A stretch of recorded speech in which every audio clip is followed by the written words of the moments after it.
I'm meteorologist Chris Holcomb from the 11 Alive Storm Trackers with this halftime update. We are not covering up the game right now. This is a halftime update to let you guys know what's happening with this weather outside. We have numerous severe thunderstorm warnings that are going through the area right now with very heavy rain and damaging winds. We have 60 to 70 mile an hour winds with this. Take a look at this video that we got earlier in Rome as these storms are moving through. What you're going to see here, a roof that is being taken off of a building. You can see those pieces blowing off of that building with the damage of that roof. This is not from a tornado. This is from strong thunderstorm winds, and that is exactly what is moving through our area right now. What we're going to do is during the game, we're continuing live on the ATL as well as all of our digital channels. Also, you can download our weather app and our news app to keep you up with what's going on with this weather. We are also doing extended coverage on there as well. So you can keep enjoying the game here on 11 Alive as well as watch the app and our digital feeds here so we can keep up with what's going on. If they issue any warnings, we'll do some quick cut-ins on 11 Alive, but we'll do what we can not to interrupt the game. Minnesota ended up getting a big play with Eric Kendricks, an interception that got them back in the ball game.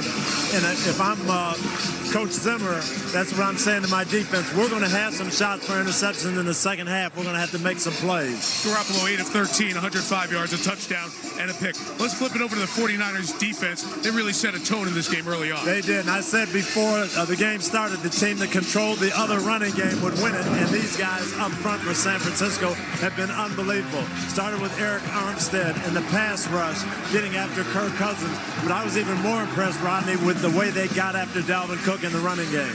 Yeah, that's the biggest thing that surprised me. I thought Minnesota would have a chance to come in here and have success running a football. This front four was absolutely tremendous. Seems like Quan Alexander, linebacker, gave him a spark as well. Only 7 carries, 14 yards for the Vikings in that first half. Do they stick with this run in the second half?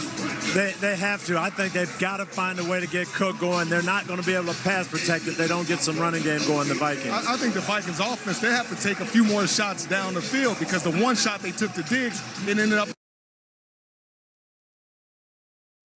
Get the guys' thoughts, the first of 4 divisional playoff games. When we come back, we'll get the guys' thoughts on the game over on CBS tonight, Tennessee and Baltimore. Tony, you like the tunes back here? Good like halftime. Little Sugar Hill game. First, Toyota reminds us that any drive can be an adventure when power runs in the family.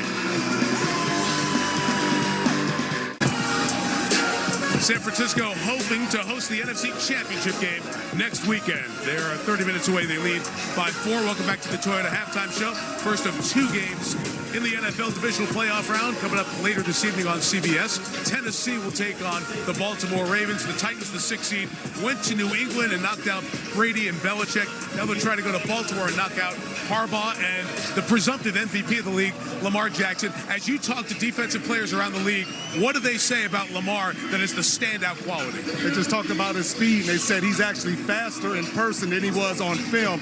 And all the misdirection kind of takes away the aggressiveness of the defense. Logan Ryan, defensive back, told me, you got to keep him in the pocket. We have to eliminate the big play if we want to win.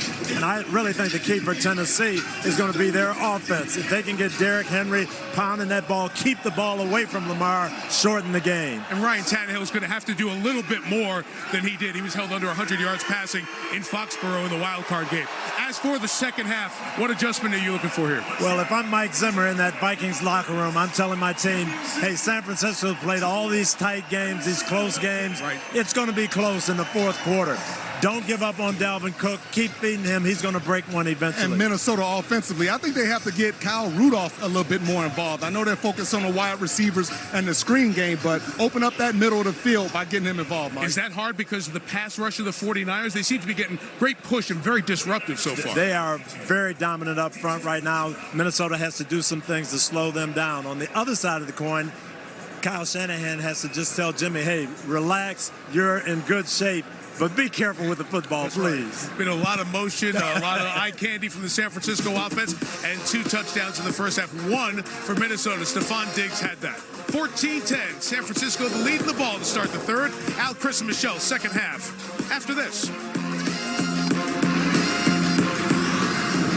This has been the Toyota Halftime. Let's go places.